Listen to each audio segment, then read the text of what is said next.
There are no hackers. There are only spies.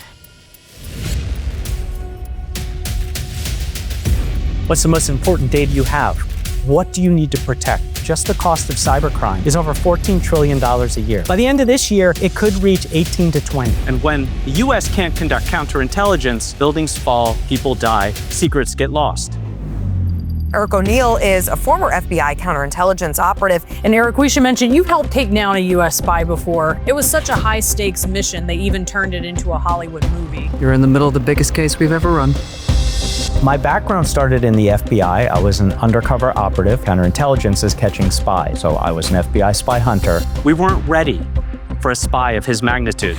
Because Hansen was not just the most damaging spy in our history, he was our first cyber spy. But if I was gonna win, I had to beat Hansen, and I had to watch Hansen and find clues. And I did. As we digitized our lives, as we made data the most important asset in our lives, spies evolved to steal that data where we place it, in computer systems that are networked, and communication happens at the speed of thought. And the anonymity of the internet allows spies and criminals to deceive us.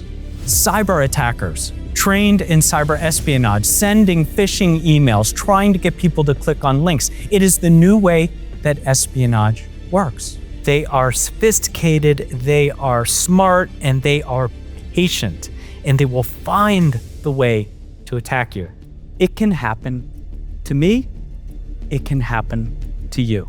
So we need to build a new idea of data resilience, a new way of protecting and securing our data.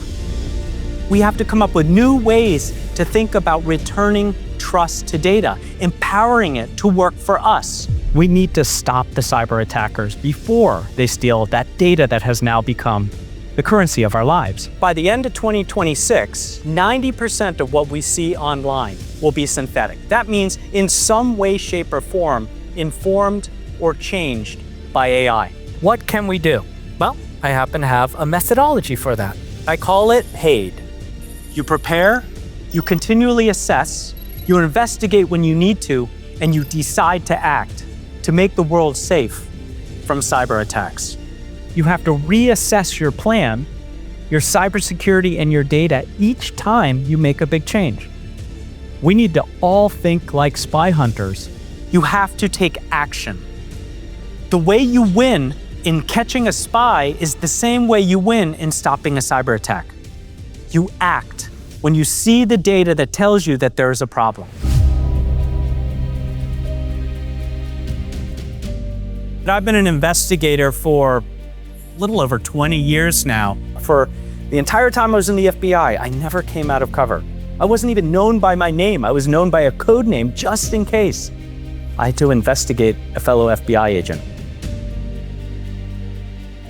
My job was to go undercover, hunt spies, hunt terrorists, and never let them see me.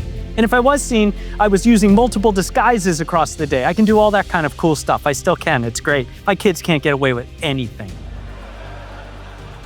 I'm a best-selling author. I've started a few businesses. I still practice law.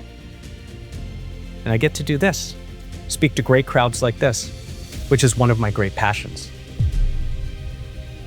So how do you catch a spy? Robert Hansen has the best day of his life. After 22 years of being their top spy, he has just loaded his final drop to the Russians. There is no way I am leaving Hansen on that bridge winning. We're gonna catch him by the end. And I'm gonna do this all in about 32 minutes, so buckle up. It's gonna be a hell of a ride.